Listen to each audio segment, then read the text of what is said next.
Hello and welcome to Communicore Weekly. I'm George from Imagine Nerding. And I'm Jeff from MiceChat. We hope you enjoyed last week's show.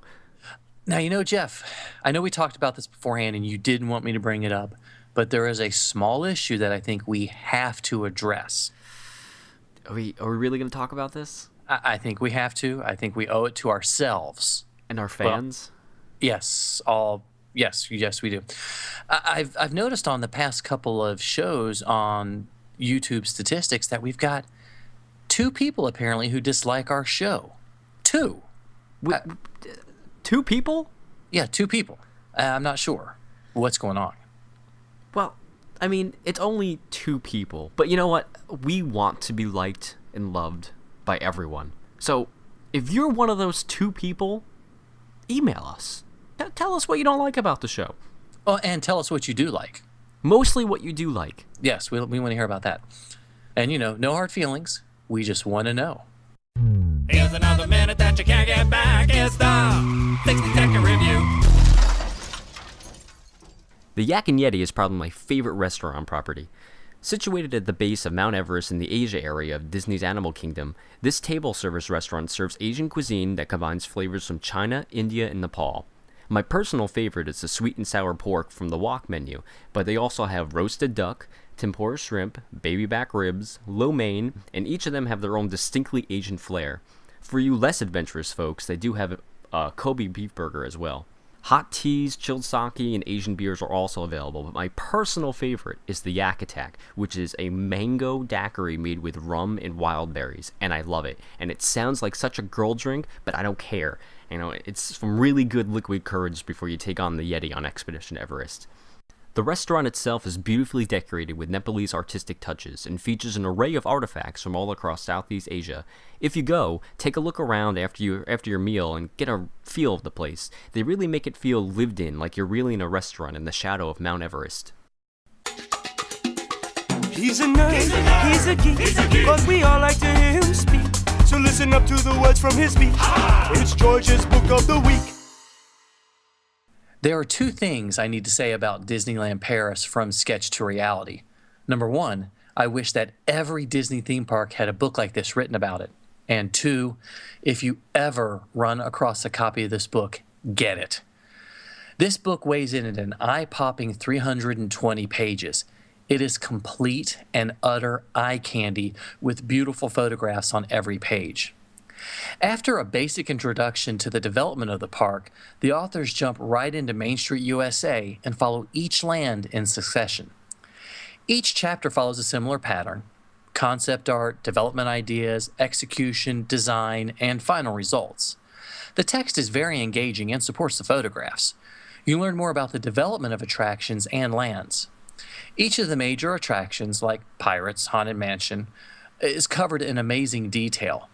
The multitude of concept artwork, construction photos, and rare interior shots will astound you. The real star of the book, though, as I mentioned before, are the photographs. My favorites are the aerial pictures taken of the different lands. It is a rare treat to see a bird's eye view of a Disney theme park, and this book offers multiple shots for every land. Seeing how the Imagineers laid out the attractions doesn't dispel the magic, but creates a sense of amazement at their talents. Disneyland Paris is the first Magic Kingdom-style park that the Imagineers developed, since they were previously known as WED. And according to many friends, authors, and Disney enthusiasts, Disneyland Paris is the most beautiful of all the Magic Kingdoms. So if you get a chance, try to pick up a copy of this book. And I've always wanted a copy of this book, and since it came out originally in a very limited run, it's been very difficult to come across at a reasonable price. But thankfully, MiceChat has teamed with the author of the book and are offering a reprint of the collector's edition right now. And to get your own copy, you can go to MiceChat.com and pick one up from the MiceChat store. So if you're interested in the book, like George said, it's definitely worth buying, so go check it out. Oh, I may have to get it a second copy. You can get me one, too. Okay. If it's a legend that you seek, come on and take a peek at the window of the week. Roy E. Disney, specializing in the gentlemanly sport of racing at sea. Roy E. Disney is the son of Walt's brother, Roy O. Disney. He was the vice chairman of the Walt Disney Company for many years and served as a consultant for them.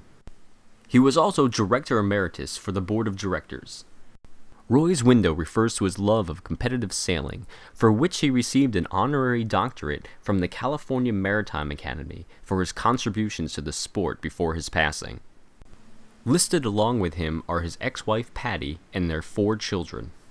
Sometimes it's a 1, sometimes it's a 2. When you gotta go, what you gonna do? It's a bathroom break. A bathroom break.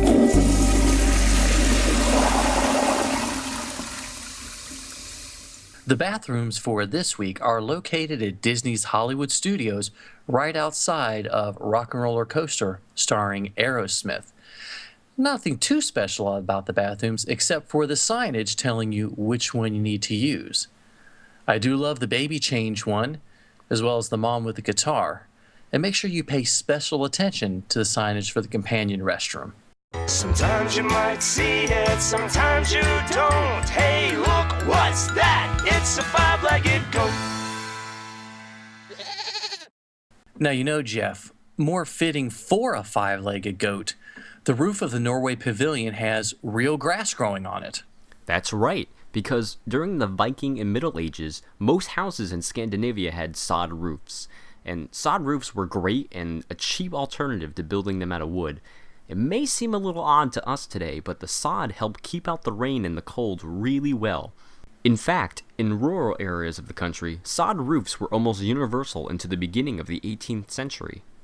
Nowadays, cast members get up on that roof and trim the grass with clippers, since they don't seem to have a goat to keep up there as they do in Norway. Thanks so much for watching.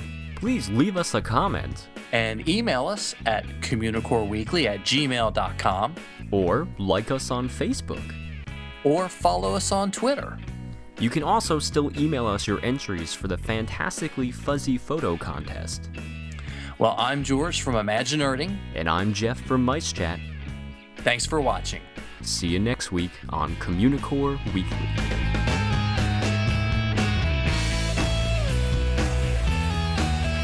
Elevator.